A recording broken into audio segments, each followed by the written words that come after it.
Okay, welcome to Electrochemistry, gas laws and phase diagrams. So my name is Stephanie Schweiker, and as you know by now, these recordings are not a replacement for the lecture, but they're something to aid your revision. Okay, so Voltaic cells. So Voltaic cells, here we see our energy released in a spontaneous reaction can be used to perform electrical work. So voltaic cells, which are also known as galvanic cells, are a device in which a transfer of electrons takes place through an external pathway rather than directly between reactants present in the same reaction vessel. So this is in comparison to what we did back in chemistry for living systems. So we got a bridge between them. So voltaic cells convert chemical energy to electrical energy. So an example is if you have copper 2+ and zinc metal. So if you have copper 2+ and zinc metal, the zinc is being oxidized. So remember, oxidation is a loss of electrons. So when you're losing electrons, you're becoming more positive. Copper 2+ is being reduced. So remember, reduction is gain of electrons. So you're becoming less positive. And the accompanying flow of electrons can be harnessed to perform electrical work. So let's have a look at what a voltaic cell looks like. So you've got two compartments. So you've got an oxidation compartment and a reduction compartment, and you have the transfer of anions and cations through a porous barrier known as a salt bridge. You have the flow of an electrons from your anode, which is your negative, to your positive, which is your cathode. Okay, so back in chemistry for living systems, we did a lab where we put in a metal into a metal solution, and we had the build-up of a metal on the surface of the other metal. So in this example here, we have zinc in a copper 2+ solution, and we have copper forming on the surface of the zinc, and we're having zinc 2+ ions being put into solution. So if we have the same setup, but we have a salt bridge between them, we can generate a current. Okay, so we can get volts from this setup. Okay, so it's the same reaction, but we have two different setups, and we can actually harness the energy from the second one. So the direction of flow of electrons. So two solid metals that are connected to an external circuit are called electrodes, and oxidation occurs at the anode and reduction occurs at the cathode. So in a voltaic cell, electrons flow from the anode by the external circuit to the cathode, so through the wires. So the anode is the negative, so that's where the electrons are being produced, that's why it's negative, and the cathode is the positive. So the electrons are flowing from the negative and they're attracted to the positive. So over time, the anode mass will be lost and the cathode will gain mass. So you'll be dissolving your anode, if you want to think of it like that, and your cathode will be building up mass. More commonly, electrodes are made of conducting materials, so graphite or platinum, and when you have these kinds of electrodes, you do not gain or lose mass, but they just serve as a surface for electron transfer to occur. So each of the two compartments of the voltaic cell are called your half cells. So one side does oxidation while the other side does reduction, and together they make up a voltaic cell. So for example, the one we were talking about before, you have your zinc half reaction and your copper half reaction, and together they make up your overall reaction. So salt bridges are a porous barrier that's between the anode and the cathode reaction, so the oxidation and the reduction. So for the voltaic cell to work, the two half cells need to remain electrically neutral. So the charges need to be neutral. And so for this to occur, because when you have your zinc, you're producing zinc 2+ ions, you need to then get rid of those positive ions so that way you'll neutralize those ions, so that way it remains electrically neutral. So we use the salt bridge, and we can have migration of the positive and negative ions through the salt bridge, and this helps to maintain that neutral charge. So you cannot get a flow of electrons unless you have the ion migration between the compartments. So the role of the salt bridge, in summary, is to maintain the electrical neutrality by allowing the flow of ions. Okay, so the standard reduction potential,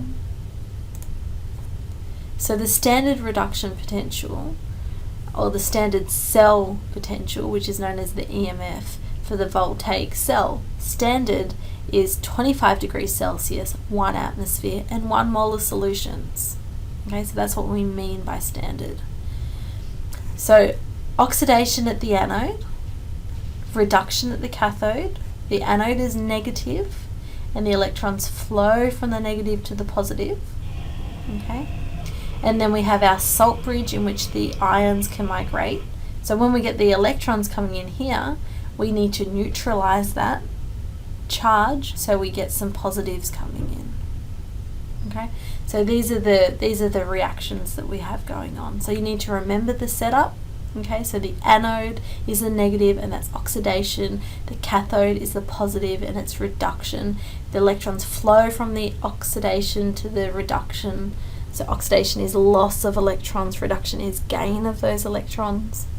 And you have a salt bridge that connects the two aqueous, or the two solution phases together.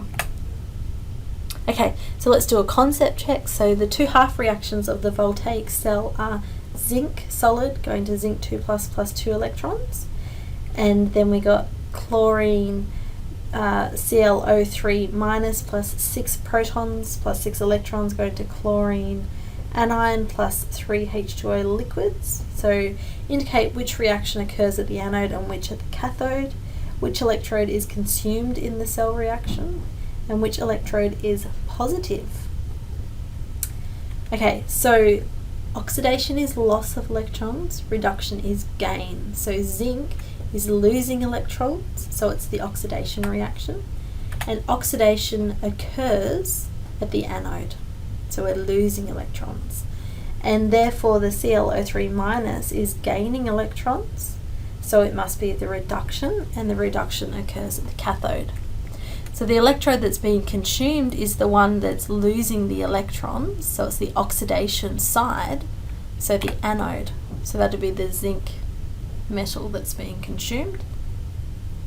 And which electrode is positive? So the positive is the cathode. Okay, so reduction is the gain.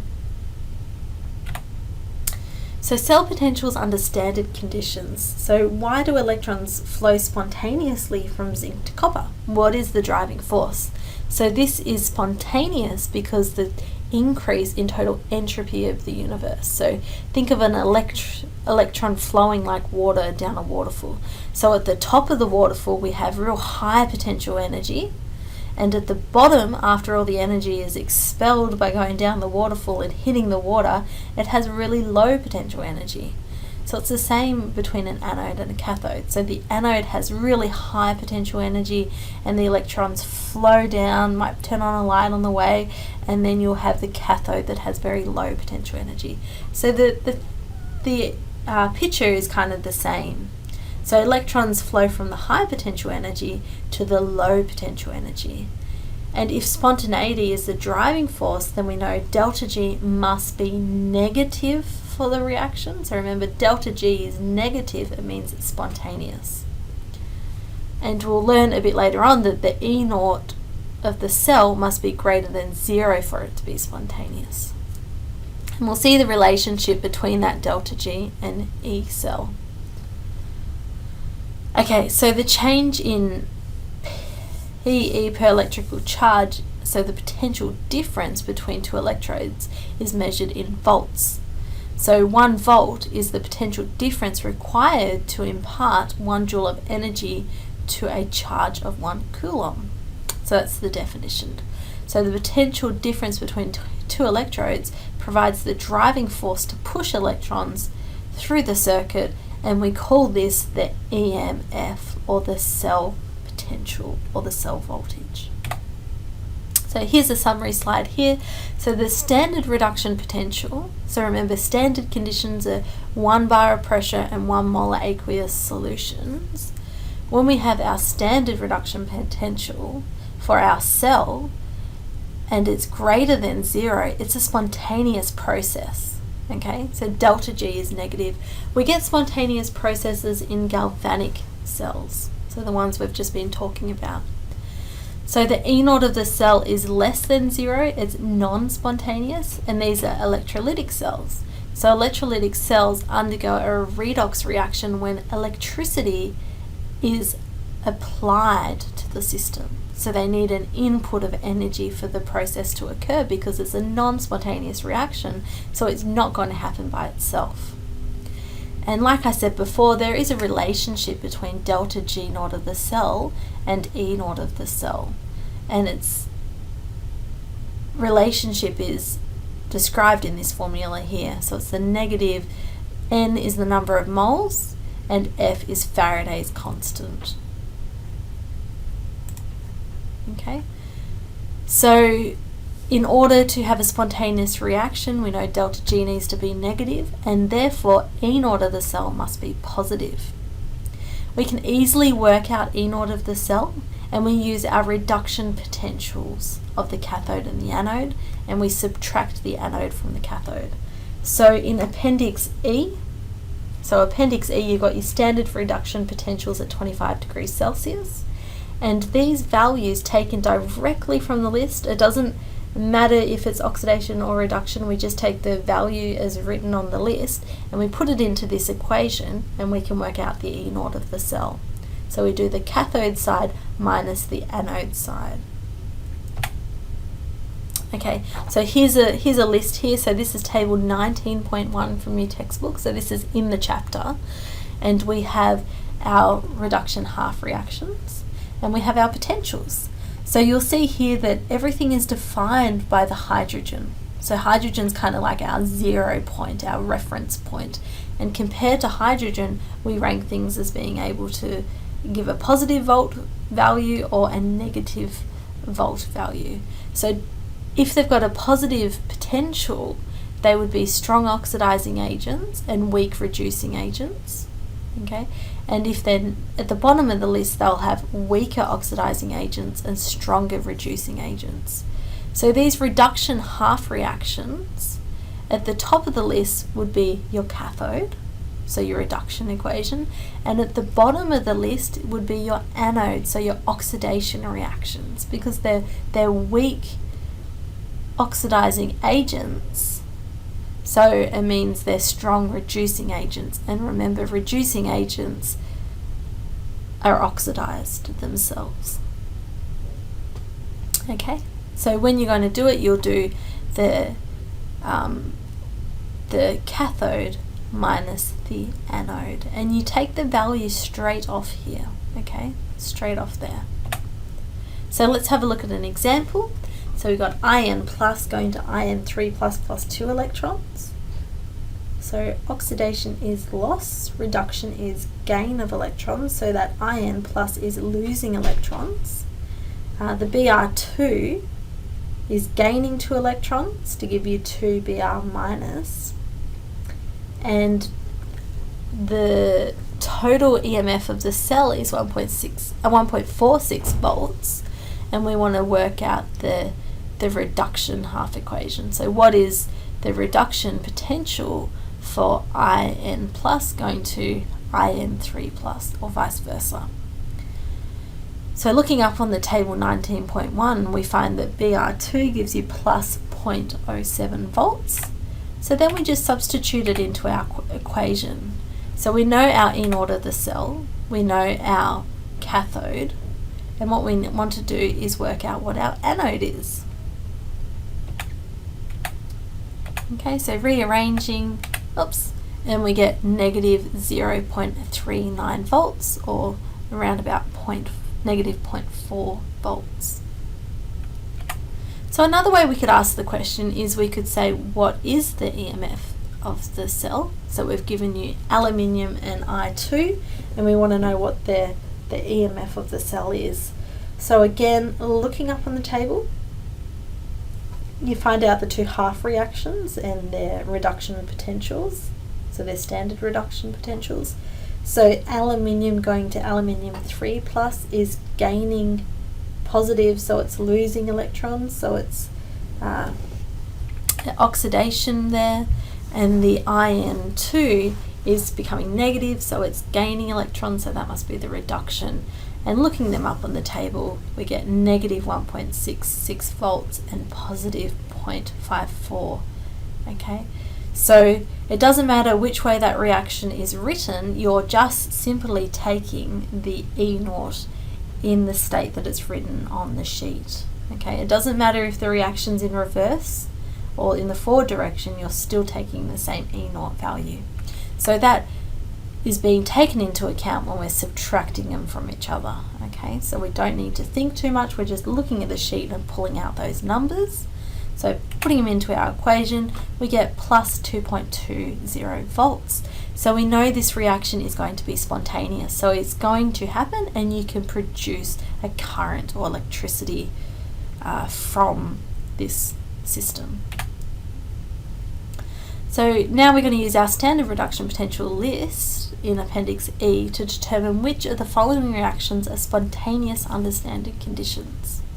So what I've done is I've pulled out all the half reactions and put down the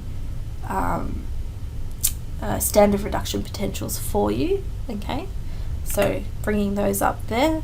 So the first one we have I2 going to 2IO3 minus, and that's oxidation, and it's 1.195. The second one is the copper 2 plus going to copper solid, and that's reduction, and it's 0.337. So using our equation, putting the values in, we get a negative 0.858 volts. Okay, so that would not be spontaneous. Our next one is Hg2 plus, which is reduction, and that's 0.854. And we've got 2I minus oxidation plus 0.536, and that gives us a positive value. And the next one is sulfuric acid and manganese. So we've got manganese, sulfuric acid. Putting them in, we get a positive 1.63 volts. So we can say that reaction B and C are both spontaneous under standard conditions. Okay, so let's have a look at the standard hydrogen electrode. So the reference half reaction is the reaction of H plus to H2 under standard conditions. And the E0 for the reduction is 0. Okay, so that's what everything is based on. So you can use the standard hydrogen electrode in these cells. So when you use the standard hydrogen electrode, you actually make a little upside down vessel and you pump in hydrogen gas. Okay, so that's how you get your hydrogen gas in, and that's per gram you've got 1 bar. Okay, so the standard hydrogen electrode, which I'll call She, can be an anode or a cathode depending on what the other electrode is, so depending on whether it's higher in the list or lower in the list. So if it is acting as a cathode, okay, you would be getting H plus ions onto the surface, and they would be reduced into H2 molecules. If you're using it as an anode, so it's oxidizing, you'd have H2 molecules on the surface, and they're being released into H plus ions. Okay, and this is a diagram of it being used. So stoichiometry in these types of reactions or systems is something that you need to know about. It's not very important when it comes to the basic kind of level. So the electrical potential measured So the standard reduction potentials are intrinsic properties, so they're independent of the amount of the substance that's present. So increasing the amount of the substance will increase the energy and charge individually. So the ratio of the charge remains the same, so the volts doesn't change. So changing the stoichiometric coefficient in the half reaction does not affect the value of the standard reduction potentials. So if you have 50 moles of zinc 2 plus and 1 mole of zinc 2 plus, you're going to get the same voltage, that's the same reduction potential that you would get in both cases. So one way of thinking of it is consider that the EMF is like the height of the waterfall. This stays the same despite on how much water is flowing down the waterfall. So the height would be how many volts you're getting from your system, and the level of water is how many electrons are flowing through it. So that's all well and good. So that's standard conditions. So what happens under non-standard conditions? So as the voltaic cell discharges, the reactants are consumed and the products are generated. So the concentration of these components are constantly changing. This makes the EMF progressively drop, and it reaches a point where it hits zero. So where it hits zero, it's actually when the system has reached equilibrium. And you could think of it as being dead at that stage. So you're not going to get any more current through the system. So the EMF under non-standard conditions can be calculated using the Nernst equation. So the Nernst equation is E equals E naught minus RT on NF, ln Q. So Q is the reaction quotient and is of the formula of the equilibrium expression, but the concentrations are those at any point in time. So remember, it's reactants over products. And we'll go through an example in a couple of slides. So concentration cells. So the cell EMF depends on the concentration of the different species at the anode and the cathode, okay? And that can be worked out using the Nernst equation. So a voltaic cell can be constructed with the same species in the anode and cathode compartments as long as their concentrations are different, okay? So the same species, but you have to have different concentrations in the anode and cathode compartment. And this is called a concentration cell. And concentration cells are what form the basis of pH meters. So we have two different cells, one with a dilute concentration of acid and one with a high concentration of acid. You'll see concentration cells in some aspects of biology, some very critical aspects in biology. So nerve cells in the brain generate a voltage across the cell membrane by having different concentration of ions on either side. Another example is the regulation of the heartbeat in mammals. And energy in the form of ATP is generated due to the potential difference across the inner mitochondrial membrane. Okay, so concentration cells are very relevant in biochemistry. So let's do an example. So take the voltaic cell components shown earlier, so our zinc and copper one. Remember, when we're talking about equilibrium and we're expressing K's or Q's, we don't use solids or liquids. So we only use things that are in aqueous forms. So remember, the solids and liquids, the concentrations are so high that they're considered as standard, because if you take a little bit away, overall it does not really change it. So we only look at the aqueous components. So what we want to do is calculate the EMF for a cell that has N equals 2, E naught equals 1.10 volts, and the concentrations of zinc 2 plus is 0.05 and copper 2 plus is 5 molar.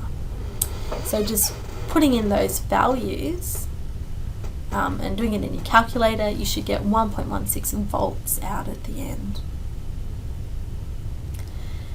Okay, so when we're looking at the Q value, as the denominator increases, the Ln concentration gets larger and more negative. And the two negatives being this one and that one, would cancel out. So we're actually adding value onto the standard E naught. Okay, so as our copper 2 plus concentration increases, we're adding value onto our E naught. And this has got to do with Le Chatelier's principle, which also predicts that increase in the reactant pushes the reaction in the forward reaction. So if we've got more of this, we're going to be pushing the reaction towards using it up. So the Nernst equation helps us to understand why voltaic cells eventually die. And this is because the concentration of the reactants drops and eventually E becomes 0. So let's have a look at the summary here. So delta G needs to be negative for a spontaneous process, and the E naught of the cell needs to be positive. And the K or Q quotient needs to be greater than 1. When delta G is 0, it's at equilibria, so the E naught of cell also equilibria, and the quotient, the Q value should be 1. And if delta G is greater than 0, or the Q value is less than 1, the E naught of the cell would be less than 0, and this would be a non-spontaneous process. So we'd have to put energy into this reaction for it to occur. Okay, so let's have a look at batteries and fuel cells. So a battery is a portable, self-contained electrochemical power source that consists of one or more voltaic cells. So the most common one is the 1.5 volt battery, which is the single Voltaic cells. So the greater voltages can be achieved by combining multiple cells in one battery. So this can be seen in car batteries, where we have 12 volt car batteries, or you can combine multiple batteries in a series. So like in a torch, you put in 2 batteries, and that would give you 2 1.5 volts, which would give you 3 volts in total to run the light. So different batteries are made for different purposes, so their size, current and lifetime can all be different. And primary cells can't be recharged, whereas secondary cells can be recharged from an external source. So here are some types of batteries. So you've got your 12 volt lead acid car battery, which is rechargeable. You've got your alkaline batteries, which are non-rechargeable, 10 to the 10 produced annually thanks to toy companies. Nickel cadmium,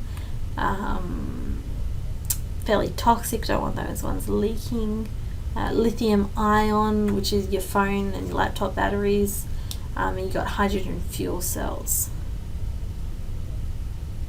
which is not strictly a battery since they're not self-contained and the fuels need replacing. Okay, so electrolysis. So voltaic cells are based on spontaneous reactions, but it's possible for non-spontaneous redox reactions to occur. But what we need to do is apply electrical energy to drive those reactions in the forward direction. So they're non-spontaneous and they need an external energy source. So electricity can be used to decompose molten sodium chloride into its elemental components, sodium and chloride. So this is the example here. So we can apply a voltage source and drive the forward reaction, and we can get molten sodium chloride. Okay, so the process driven by an external source of electrons is called electrolysis, and it takes place in an electrolytic cell. So the really kind of classical example that I think of when I think of electrolysis or electrolytic cells is manufacturing jewelry. So this is when you can have metal deposited on a surface of another metal. Okay, so spontaneous flow of electrons drive respiration. Okay, so we have our highly reduced carbohydrates and lipids or fats, and they provide electrons through the flow of the glycolysis and the TCA cycle to be collected up by electron carriers. So your electron carriers are NADH and FADH H2. So they're in the middle here, and they're giving away electrons to make NAD plus and FAD, and they're taking electrons back in to form our little carriers. So you can see the cycle there. And they can be dropped off into the electron transport chain. Okay, so they pass through the electron transport chain, and the last step of the electron transport chain is the O2 accepting an electron to make H2O. Okay, so electrons, spontaneous reactions, you'll learn a lot about when you get into biochem. Okay, so that is our little brief introduction to electrochem. So what we want to talk about now is gas laws and phase diagrams. So gases, so only a few elements are gases. So our noble gases are monoatomic gases, but you can get diatomic or polyatomic gases as well, such as H2, N2, O2, some diatomic examples. So gases differ from solids and liquids in a number of ways. So gases fill any volume that you will give them. They will completely fill the volume. They're highly compressible if under pressure. So you can put them in a large volume and you can push them down so that they take up a smaller volume, and you'll be increasing the pressure on that system. So gases form homogeneous mixtures of each other regardless of their individual identity or relative proportions. Okay, and the units for measuring pressure, there are lots of different units you can use for measuring pressure, and I've got all the conversions in your resource sheet that goes with the exam. Okay, so here are some different ones here. So the SI unit is pascals. The standard atmospheric pressure is 1 atmosphere. You can measure it in mmHg, or we've got bar or force per area, which is nm minus 2. So it's lots of confusion and lots of units that you can use for pressure. So again, they will be in your supplementary sheet. And we'll try and keep the questions really simple and to the point for the purpose of this course. So atmospheric pressure. So gases in a container cause pressure. So the gas particles, because they're moving around randomly, they collide with the walls of the container. And this collision produces a tiny force on the wall pushing outwards. So each molecule can bump into the wall of the container many times and go back into the container and bump out again. And the average of these bumps averages out to be consistent pressure that's applied to the walls of the vessel. So gases in our atmosphere push on us, producing an atmospheric pressure. Okay, so atmospheric pressure at sea level is at 1000 kilopascals, and this is a bit like standing under 10 meters stack high of apples apparently, or like standing under a 10 meter high column of water. Okay, but we don't feel the total of that pressure because the gas particles are directed out in all directions. Another one is blood pressure. So when your blood pressure is taken, the units are reported in torr. So 1 torr is 133 pascals. So it's the measurement of the force applied to the artery walls. So normal blood pressure is 120 on 80, so 120 systolic and 80 diastolic. Okay, so systolic is the maximum pressure when blood is pumping, and diastolic is the pressure when the heart is at its resting part of the cycle. So let's have a look at the gas laws. So there are 4 variables needed to define the physical state of a gas. You need to know the temperature, pressure, volume, and amount of the gas. So molarity and stoichiometry is very important when you come into gases. And the equations that relate to these variables are known as gas laws. So Boyle's law is the relationship between pressure and volume. So volume is proportional to 1 over pressure, assuming that you have constant number of moles and temperature. So the volume of a fixed quantity of gas maintained at constant temperature is inversely proportional to the pressure. So a really nice example of this is breathing. So breathing is a good demonstration of Boyle's law. So the volume of the lungs is governed by the rib cage when it expands and contracts. So we can have a small volume when it's expanded and a large volume when it's expanded and a small volume when it's contracted. And the diaphragm muscle that is used to produce this. So inhaling occurs when your rib cage expands and the diaphragm moves upwards. Okay, so you've got an increased volume and a decreased pressure in the lungs. So what happens then is that atmospheric pressure then forces air into the lungs until the pressure is equal in the atmosphere and inside the lungs. And then exhaling is the reverse process. So the rib cage contracts, the diaphragm moves down, and the diaphragm moves up, and the volume decreases. And then the air is forced out because it wants to again reach this equilibrium with the atmospheric pressure. So it's removed. So Charles' law is the temperature-volume relationship. So volume is proportional to temperature under constant moles and pressure. So a volume of a fixed quantity of gas maintained at constant pressure is directly proportional to its absolute temperature. So if doubling temperature, so going from 200 Kelvin to 400 Kelvin, causes the volume of the gas to double. So the last law is Avogadro's law, and this has got to do with the quantity-volume relationship. So this is our moles is proportional to our volume. So doubling the number of gas molecules will cause a doubling of the volume if the pressure is held constant and the temperature. So we can put all these relationships into the one equation, and it's called the ideal gas law. It's not an ideal gas law, but it's called the ideal gas law. And this is PV equals nRT. Okay, so it's a hypothetical gas whose pressure, volume, and temperature behavior is completely described by the ideal gas equation. The assumptions are that molecules don't interact with each other. There's no interaction occurring.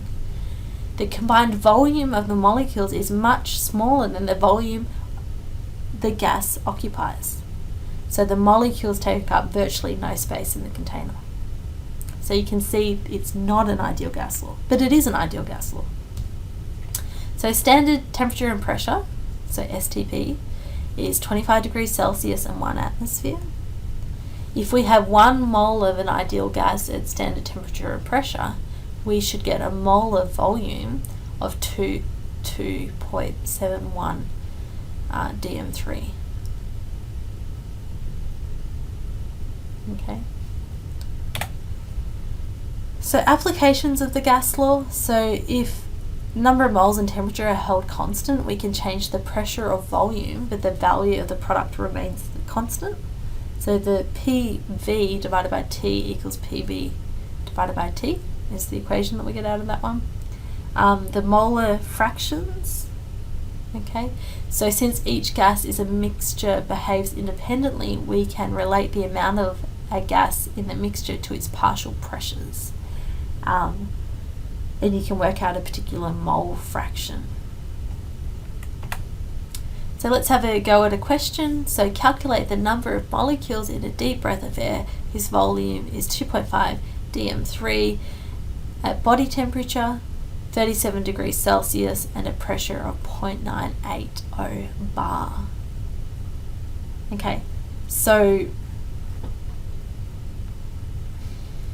the R value we're going to use has kilopascals, dm3 and mole. So we need to convert our bar into kilopascals. Okay, and it is 98 kilopascals. Okay, and that conversion is on your sheet. Our volume is 2.5, our R is 8.314, and our temperature in Kelvin is 310. So putting all these values in, we get 0.095 as our number of moles. And now we have our number of moles. They're actually asking us to work out the number of molecules. So then we go back to our good old Avogadro's formula. So the number of moles times Avogadro's number will give you your number of molecules, which is 5.72 times 10 to the 22 molecules. Okay, so the next section is phase changes. So phase changes are accompanied by a change in the energy of a system. So the heat of vaporization, okay, so when we go from a liquid to a gas, is equal to the heat of condensation when we go from a gas to a liquid. Okay, so this is the energy of the system, and these are the different phases, so gas, liquid, solid. So between a solid and a liquid, we've got melting and freezing. Between a solid and a gas, we've got sublimation and deposition. So endothermic processes, energy is added to the substance, okay? So that's going from the solid to the gas. And exothermic processes are where energy is released, so that's the decomposition, condensation, and the freezing. Okay, so let's look at the heating curve for transforming ice to steam. So we're starting off with frozen water, so we've got ice, so water in the solid state, and then we adding heat, and we go up to a steam state, and then it holds constant. Then it holds constant, and then you've got your steam. So your vaporization temperature does not change until all of the water liquid becomes water gas. Okay, so you'll have like this plateau region until it's all become water gas, and then you'll have the steam temperature. Okay, so let's talk a little bit about vapor pressure. So vapor is a really interesting concept, and understanding what the word vapor means is quite important. So a liquid and its vapor are in a dynamic equilibrium when the evaporation and condensation occurs at equal rates. So a vapor is, so if you've got a closed system, or even an open system that's got a heavy kind of gas in there, and you have nothing else in there, you just have your compounds. So in this case we've added ethanol, and ethanol is some of it's vaporizing off and being in the air around the liquid layer, and you'll reach a point where it comes into equilibrium, and you have this ethanol gas that's kind of sitting above the layer of the ethanol, and this ethanol gas is what we call our vapor. And the vapor pressure of a liquid is the pressure exerted by its vapor when the liquid and vapor states are in a dynamic equilibrium. So a dynamic equilibrium is when we're having transfer between these two states. So let's have a look at phase diagrams and learning how to read phase diagrams. So you've got your sublimation and your deposition between your solid and your gas. And you've got your liquid, so that's the melting, freezing between the solid and the liquid, and the vaporization, condensation between the gas. You've got a triple point, okay, and you've got a critical point. So a triple point is where you have the solid, liquid, and gas all in one go, and the critical point is the supercritical fluid formation. So it's a graphical way to summarize the conditions under which equilibria exist between the different states of matter, and it allows us to predict the phase of a substance that is stable at a given temperature and pressure. Okay, so red curve is the vaporization curve, okay, green curve is the sublimation curve, blue curve is the melting point, and the triple point is when all phases are in equilibrium with each other. Okay, so let's have a go at a concept chart. So describe the phase change which will occur in each of the following cases. So here's your picture. So water vapor originally at 10 to the minus 3 bar and minus 0.1. Okay, so that's 2, 1, so it's like really pretty much on here. So we're here in the gas is slowly compressed at a constant temperature until the final pressure is 10 bar. Okay, so we're starting down here and we're going all the way up to 10 bar. And what state would we be in? We would be in a liquid.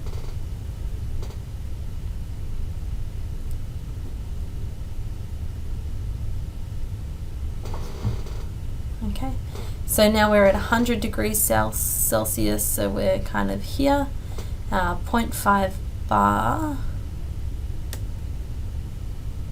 Okay, and is cooled until constant pressure until the temperature is -10.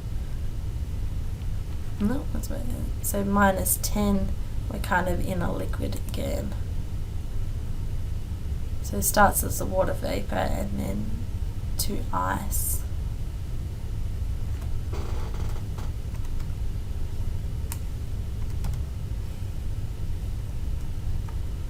Okay. Okay.